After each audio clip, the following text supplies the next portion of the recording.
नमस्कार विद्यार्थियों, हम पढ़ रहे थे पिछली क्लास में evolution of the study of public administration, लोक प्रशासन का विकास।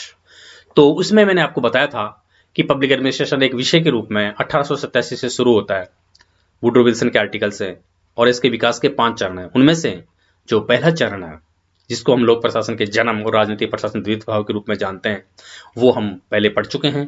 उसमें 3 जो महत्वपूर्ण विद्वानों की जो रचनाएं थी, Woodrow Wilson 1887 the study of administration, और Frank J Goodnow 1900 politics and administration, और 1926 में एल.डी. वाइट की जो बुक थी an introduction to the study of public administration, ये प्रकाशित हुई। और इस पीरियड को हम जो है वो राजनीतिक प्रशासन के रूप में और लोक प्रशासन के प्रथम रूप में, लोक प्रशासन के विकास के प्रथम चरण के रूप में जानते हैं। ये आपको मैंने पहले बता दिया था। अब इस रूप में, इसके साथ अब हम जो अगला चरण है, सेकंड चरण है, वो आज की क्लास में हम पढ़ेंगे। सेकंड चरण जो शुरू होता है वो 1927 से शुरू होता है और 1937 तक रहता है।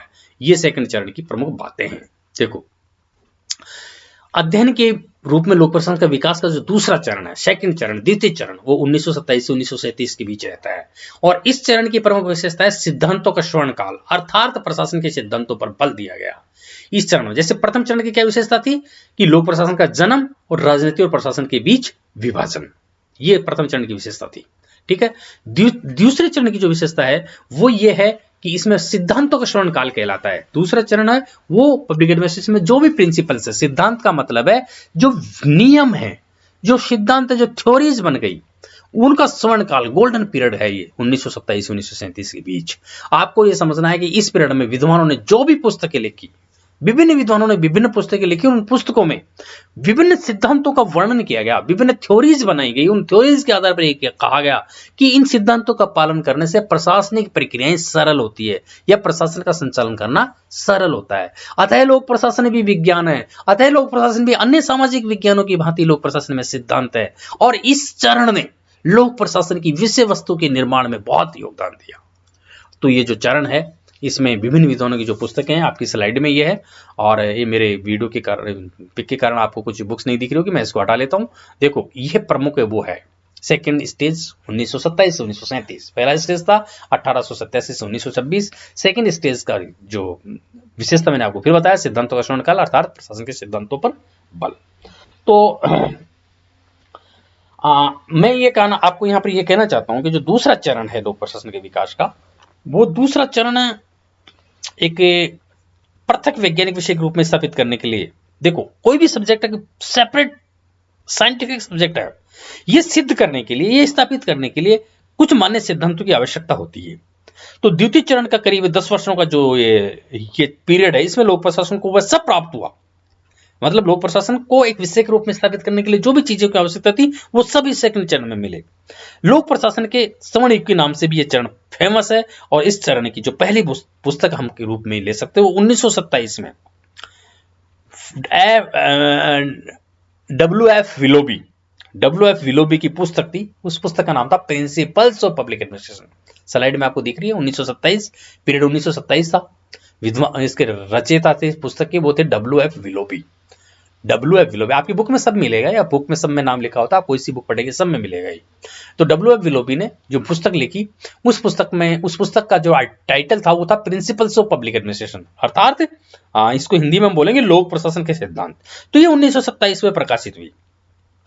लोक प्रशासन को विज्ञान मानने वाले विलोबी, लोक प्रशासन को विज्ञान मानते थे विलोबी, उन्होंने भी इस बात पर बल दिया कि प्रशासन के भी सिद्धांत तथा नियम है जिन्हें भली प्रकार से क्रियान्वित करके लोक प्रशासन में सुधार लाया जा सकता है। अर्थात इन्होंने प्रशासन के प्रबंधकीय पक्ष पर बल दिया। ठीक है ना। मतलब ये जो सेकंड चरण है, ये मानता है कि प्रशासन के कुछ सिद्धांत होते हैं जिनका पता लगाना चाहिए और उनका समर्थन करना विद्वानों का काम है। ठीक है ना। इसी चरण में, यानी प्रशासन में जो सिद्धांत ये जो बताया गया, वो विलोबी की पहली पुस्तक है, ये प्रिंसिपल्स ऑफ पब्लिक एडमिनिस्ट्रेशन। ठीक है। तो इसका शीर्षक ही देखो ना, शीर्षक क्या है, प्रिंसिपल्स ऑफ पब्लिक एडमिनिस्ट्रेशन, लोक प्रशासन के सिद्धांत। इसका शीर्षक ही यही है, प्रिंसिपल्स ऑफ पब्लिक एडमिनिस्ट्रेशन, अर्थात लोक प्रशासन के सिद्धांत, जो साबित कर रहे हैं कि लोक प्रशासन में भी सिद्धांत होते हैं, है ना। विलोबी का विश्वास था कि लोक प्रशासन में अनेक सिद्धांत है और इनको कार्यान्वित करने से लोक प्रशासन में सुधार हो सकता है। तो ये जो चरण है इसमें ये इसकी पहली पुस्तक जो थी वो थी वुड्रो विल्सन की, जो सॉरी उसकी एफ.डब्ल्यू. विलोबी की। विलोबी के बाद जो अगली पुस्तक हम जिसको बोल सकते हैं इंपॉर्टेंट, वो 1927 में प्रकाशित हुई। 1929 में, सॉरी 1927 में डब्ल्यू विलोबी की आई। 1929 में जो बुक आई वो हेनरी फेयोल की बुक थी, उसका नाम था industrial and general management. Industrial and general management 1929। वैसे बुक जो थी ये 1916 में ही आ गई थी फ्रेंच भाषा में, ठीक है ना। और इसको 1929 में अंग्रेजी में आई थी इंडस्ट्रियल एंड जनरल मैनेजमेंट। और इसी प्रकार 1930 में मूने एंड रेले इनकी बुक आई थी 1930 में, मून एंड रेले की ऑनवर्ड इंडस्ट्री। बुक का नाम था ऑनवर्ड इंडस्ट्री। 1930 में प्रकाशित हुई थी मून एंड रेले की। और यही पुस्तक द प्रिंसिपल्स ऑफ ऑर्गेनाइजेशन के नाम से 1939 में, संगठन के सिद्धांत द प्रिंसिपल्स ऑफ ऑर्गेनाइजेशन देखो 1939 में प्रकाशित हुई। और इसी प्रकार 1923 में एक पुस्तक और निकल गई थी मेरी फॉर्कर फॉरेट की, जिसका नाम था क्रिएटिव एक्सपीरियंस, उस सृजनात्मक अनुभव, हिंदी में नाम आएगा सृजनात्मक अनुभव। तो ये जो बुक्स थी 1927 में एफ.डब्ल्यू. विलोबी की, 1929 में Henry Fayol industrial general management जो 1916 में आई उसका इंग्लिश ट्रांसलेशन था। 1930 में मून एंड रेले की बुक आई ऑन इंडस्ट्री, और इसी का उन्होंने 1939 में प्रिंसिपल्स ऑफ ऑर्गेनाइजेशन लिखा। इन सब के बाद 1937 में जो महत्वपूर्ण बुक थी वो बहुत महत्वपूर्ण बुक थी, और वो थी लूथर गुलिक एंड एल उर्विक। एक तरीके से ये वो था ग्रंथ था, एडिटिंग ग्रंथ था। 1937 में जो बुक था वो एडिटिंग ग्रंथ था, papers on science of administration. इसका नाम था papers on science of administration, papers on science of administration, Hindi में बोलेंगे प्रशासन विज्ञान पर लेख। तो लूथर गुलिक द्वारा प्रदत्त पोस्ट कोर दृष्टिकोण प्रशासनिक कृत्यों की व्याख्या का आधार बन गया। हमने इसकी विषय वस्तु विषय क्षेत्र में पोस्ट कोर 7 जो प्रक्रियाएं पढ़ी थी पोस्ट कोर, वो उन्होंने इसी आर्टिकल में लिखी थी। Post core, P for planning और फॉर ऑर्गेनाइजिंग, ये जो हम पढ़े थे 7 क्रियाएं वो ये इसी का था। 1937 में जो उन्होंने बुक लिखी। इस प्रकार जो ये चरण है, द्वितीय चरण जो है वो चरण प्रशासन के सिद्धांतों का स्वर्ण युग कहा जाता है, गोल्डन पीरियड। सिद्धांतों का स्वर्ण काल अर्थात प्रशासन के सिद्धांतों पर सर्वाधिक बल दिया गया। पहला चरण है लोक प्रशासन का जन्म और राजनीतिक प्रशासन के द्विभाजन पर आधारित था। उनके विद्वानों ने कौन कौन सी पुस्तकें लिखी वो हम पढ़ चुके हैं। दूसरा चरण प्रशासन के सिद्धांतों का स्वर्ण काल था, और प्रशासन अर्थात इस पीरियड में प्रशासन के सिद्धांतों पर सर्वाधिक बल था 1927-1937 के बाद। इसी प्रक्रिया में लोक प्रशासन के विकास का जो तीसरा चरण है वो शुरू होता है 1938 से। ये जो तीसरा चरण है, ये तीसरा चरण लोक प्रशासन के विकास के संदर्भ में इसकी विशेषता थी प्रशासनिक सिद्धांतों को चुनौती।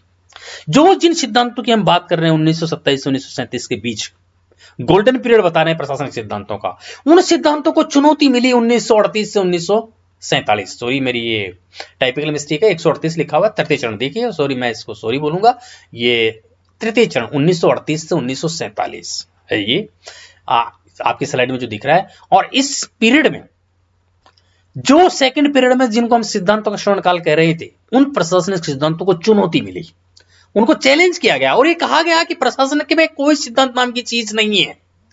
उनको आलोचना की गई। इस प्रकार इस सिद्धांत, इस जो चरण है इसकी जो विशेषता है वो प्रमुख विशेषता है कि इसमें प्रशासनिक सिद्धांतों को चुनौती मिली, चैलेंज मिला उनको, ठीक है ना, या इसको हम कह सकते हैं उनकी आलोचना ही हुई और उनको चुनौतियां मिली, आलोचना चुनौतियां।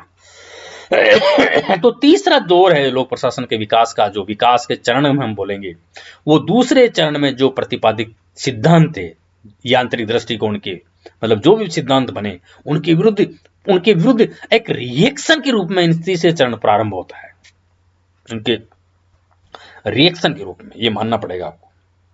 इस संदर्भ में 1938 में 1938 में Chester Irving Barnard, CI Barnard, writer के नाम है चेस्टर इरविंग बर्नार्ड। 1938 राइटर का नाम चेस्टर इरविंग बर्नार्ड और बुक का नाम है the functions of executive Hindi में हम बोलेंगे इसको कार्यपालिका के कार्य। ये जो बुक आई 1938 में चेस्टर इंग बर्नार्ड की द फंक्शंस ऑफ एग्जीक्यूटिव, यहां से हम कह सकते हैं कि उन्होंने प्रशासन के सिद्धांतों को चुनौती देना प्रारंभ किया। इस पुस्तक को हम एक विचारोत्तेजक पुस्तक के रूप में मानते हैं। बर्नार्ड खुद एक अनुभवी प्रशासक थे और उन्होंने इस पुस्तक में किसी भी प्रशासनिक सिद्धांत का वर्णन नहीं किया। बर्नार्ड खुद एक बहुत बेस्ट प्रशासनिक के अनुभव वाले व्यक्ति थे और उन्होंने जो एक book I the functions of executive, उनमें उन्होंने किसी भी प्रशासनिक सिद्धांत का वर्णन नहीं किया, है ना। मतलब इससे लोक प्रशासन के विद्वानों को रचयिताओं को निराशा हुई। उन्होंने लगा कि बर्नार्ड ने जो इतने अनुभवी प्रशासक, उन्होंने प्रशासन के सिद्धांत नहीं बताए, अर्थात प्रशासन के सिद्धांतों को चुनौती मिलने लगी। इसी संदर्भ में लोक प्रशासन को सबसे बड़ी चुनौती जो मिली वो हर्बर्ट साइमन द्वारा 1946 में एक लेख उन्होंने जो प्रकाशित किया उससे मिली। उसमें उन्होंने लोक प्रशासन के सिद्धांतों का उपहास करते हुए उन्हें किंवदंतियों की संज्ञा दी। उन्होंने लोक प्रशासन को किंवदंतियां बताया। प्रशासन के जो सिद्धांत है ना, जिनका वर्णन द्वितीय चरण में किया गया, उनको उन्होंने किंवदंतियां का मतलब मुहावरे, प्रोवर्ब्स। 1946 हर्बर्ट साइमन आर्टिकल का नाम द प्रोवर्ब्स, उनमें उन्होंने प्रशासनिक सिद्धांतों को किंवदंतियों की संज्ञा दी। साइमन के अनुसार प्रत्येक प्रशासनिक सिद्धांत को सरलता से काटा जा सकता है, अर्थात हर प्रशासनिक सिद्धांत के विरुद्ध दूसरा प्रशासनिक सिद्धांत दिया जा सकता है। अर्थात हर्बर्ट साइमन ने यह कहा कि प्रशासन में सिद्धांत नाम की कोई चीज नहीं होती, जबकि द्वितीय चरण के विद्वान कह रहे थे कि प्रशासन में बहुत सारे सिद्धांत होते हैं। लेकिन जैसे आदेश की एकता के सिलेबस में unit of command, work division, कार्य विभाजन, स्पेन ऑफ कंट्रोल, नियंत्रण का क्षेत्र इत्यादि को उन्होंने कहा कि ये संदिग्ध कोरे मुहावरे हैं। साइमन ने प्रत्येक मुहावरे के विरोधी मुहावरे को प्रस्तुत कर, मतलब हर मुहावरे के खिलाफ दूसरा मुहावरा बनाकर उन्होंने एक बार की तो लोक प्रशासन के सिद्धांत विद्वानों को स्तब्ध कर दिया, सबको स्तब्ध कर दिया लोक प्रशासन के विद्वानों को, कि प्रशासन में कोई सिद्धांत नाम की चीज नहीं होती। साइमन के अनुसार ये सिद्धांत मनुष्यों के रहने लायक मकान निर्मित करने की अपेक्षा क्रम में लगी छोटी छोटी एक, क्या बोला उन्होंने, मतलब प्रशासनिक, साइमन ने क्या कहा कि सिद्धांत मनुष्यों के रहने लायक मकान निर्मित करने की अपेक्षा क्रम में लगी छोटी छोटी गुमटियों की श्रृंखलाएं दिखाई देते हैं, ठीक है ना। और उन्हीं की एक प्रमुख बुक जो प्रकाशित हुई हर्बर्ट साइमन की 1946 में, उन्होंने द प्रोवर्ब्स कह के इनकी आलोचना करी। और उनकी जो बुक प्रकाशित हुई 1945 में, हर्बर्ट साइमन की जो बुक है, फेमस बुक है, उसका नाम है administrative behaviour, a study of decision making process in administrative organisation. आपकी स्लाइड में आपके सामने लिखा हुआ है 1945। राइटर का नाम है हर्बर्ट साइमन और जो बुक का नाम था वो था, लंबी चौड़ा नाम है ये, administrative behaviour, a study of decision making process in administrative organisation, ठीक है ना। इसको हिंदी में हम बोलेंगे प्रशासनिक व्यवहार। इस बुक का हिंदी ट्रांसलेशन है प्रशासनिक व्यवहार, एडमिनिस्ट्रेटिव बिहेवियर, प्रशासनिक व्यवहार। A study of decision making processes in administrative organisation का हिंदी अर्थ है प्रशासनिक संगठन में निर्णय प्रक्रिया का एक अध्ययन। तो बुक का नाम हुआ प्रशासनिक व्यवहार, प्रशासनिक संगठन में निर्णय प्रक्रिया का एक अध्ययन। निर्णय प्रक्रिया के विश्लेषण पर साइमन के योगदान को देखते हुए 1978 में साइमन को नोबेल पुरस्कार भी मिला, ठीक है ना। और इसी संदर्भ में, इसी तृतीय चरण में एक 1947 में रॉबर्ट डेल ने मतलब एक बहुत सनसनीखेज आर्टिकल लिखा जिसका नाम था science of public administration 3 problems. Science of public administration 3 problems, लोक प्रशासन का विज्ञान 3 समस्याएं। उसमें रॉबर्ट डेल ने ये सिद्ध किया 1947, याद रखना आपको ईयर 1947, ये चरण 1938 से शुरू हो रहा है, 1947 तक रहता है। लास्ट 1947 में रॉबर्ट डेल ने जो आर्टिकल लिखा science of public administration 3 problems, उसमें रॉबर्ट डेल ने सिद्ध किया कि लोक प्रशासन विज्ञान नहीं है, अर्थात सिद्धांतों की खोज में यह विषय 3 प्रमुख बाधाओं का सामना कर रहा है। अर्थात लोक प्रशासन कोई विज्ञान नहीं है, लोक प्रशासन में सिद्धांत नाम की कोई चीज नहीं है। क्यों नहीं है? क्योंकि इसको 3 प्रमुख समस्याओं का सामना करना पड़ रहा है। पहला समस्या क्या है कि विज्ञान मूल्य निरपेक्ष होता है, विज्ञान में मूल्य नहीं होते हैं, इच्छाएं नहीं चलती, बिल्कुल मूल्य निरपेक्ष होता है कि मूल्य नाम की कोई चीज नहीं होती विज्ञान में। जबकि लोक प्रशासन में मूल्यों का बाहुल्य है। लोक प्रशासन में काम करने वाले व्यक्ति भी मानव हैं और जिन व्यक्तियों के लिए लोक प्रशासन काम करता है वो भी मानव है।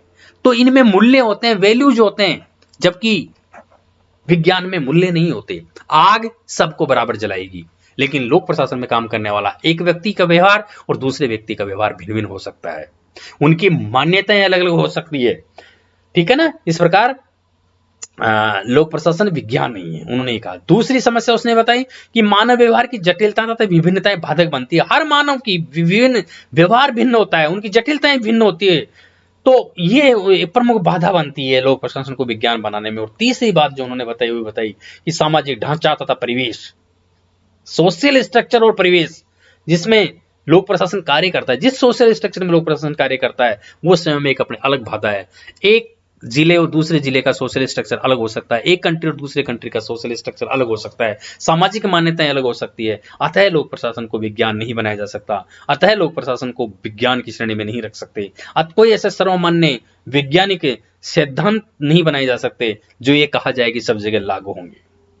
रॉबर्ट हल का जो लेख आया, ये जो इसने विचार से लोक प्रशासन को स्वतंत्र विज्ञान मानने के प्रयासों को तगड़ी ठेस लगी। इस प्रकार ये जो थर्ड स्टेज है वो प्रशासनिक सिद्धांतों को चुनौती मानक के रूप में माना जाता है। प्रशासनिक सिद्धांतों की आलोचना चुनौती के रूप में इसको माना जाता है। तो ये चतुर्थ चरण है, तृतीय चरण है, इसने लोक प्रशासन के समक्ष बहुत सी चुनौतियां बढ़ा दी। तो ये तृतीय चरण जो है वो एक चुनौती के रूप में, लोक प्रशासन की चुनौती के रूप में माना जाता है। इस प्रकार जो तृतीय चरण है वो अध्ययन के रूप में लोक प्रशासन के विकास में ये महत्वपूर्ण चरण है, और यहां से प्रशासनिक सिद्धांतों को चुनौती मिलना शुरू हो गई। अगले जो चतुर्थ और पंचम चरण है वो हम अगली क्लास में पढ़ेंगे।